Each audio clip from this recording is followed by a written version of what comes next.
it's me, Dawn, your neighborhood-friendly realtor in beautiful Nova Scotia. If you've seen the headlines this month, Nova Scotia home prices fall for the second straight month, I want you to stick around for this one because the headline's true, but it's not the whole story. Provincial median sale price came in at $440,000 in July. That's down 2% from a year ago and down about 4% from June. Total sales were down almost 8% year over year. That's significant since 2025 went down as one of the worst years in real estate in over a decade. But before anyone panics, here's the context I think will cut through the clickbait.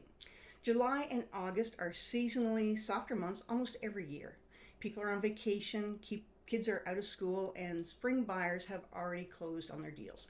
A dip right now isn't a red flag on its own. It's the calendar doing what the calendar usually does.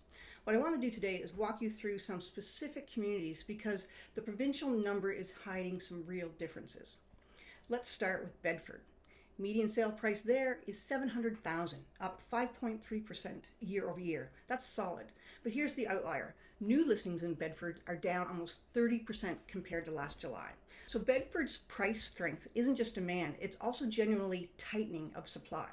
Fewer homes are coming on the market there, which is part of why prices are holding up so well. Now over in the Valley, Kentville's median price is up to $410, up 24% year over year. New listings are up 40% compared to last July. And sales, for the town of Kentville specifically, they went from 2 sales last July to 11 this July. And sales for Kentville, the town of specifically, they went from 2 sales last July to 11 this July. Now I want to be straight with you that small sample number has a lot of play to it. So directionally though, it's real momentum. And then there's Greenwood, or the NSAR defined city, is the real standout in the Valley market so far this year. Median sale price, $442,500. That's up 28% year over year. New listings up 67%. Being home to 14-wing Greenwood Air Force Base, this market has a direct correlation to the military posting season. For the past 2 years, though, postings in or out of this base have been very low. So Greenwood has almost had no new listings coming onto the market during this time. We're talking 3, maybe 5 homes a month after month. And then this spring, that completely changed. April this year alone saw 21 new listings in Greenwood. May added another 12. So after 2 years of a genuinely quiet market, Greenwood made up for it in a hurry this spring. It may have had something to do with the federal government announcing in March that Canada had hit NATO's 2% defense spending target, 5 years ahead of schedule. And alongside that, more than $3 billion in new defense and infrastructure investment specifically for Atlantic Canada.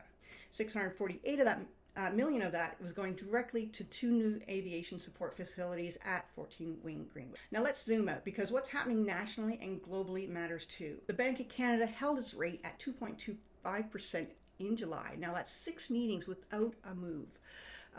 CREA's own read on that announcement are that the odds of a rate increase later are going up, most likely because of how the Middle East conflict is affecting energy prices and inflation. Worth knowing if you're timing a mortgage decision this fall. Nationally, inflation's sitting at around 3.2%, but Nova Scotia posted the largest consumer price index increase of any province this year at 4.7%, driven mostly by travel and accommodation costs. So our cost of living is definitely higher than the national average, a sentiment echoed by new residents or those researching a move here. This response will deter interprovincial migration and even encourage out-migration if we can't turn this bus around. Don't get me started with the additional 10% non-residence tax that Houston government has put in place last year.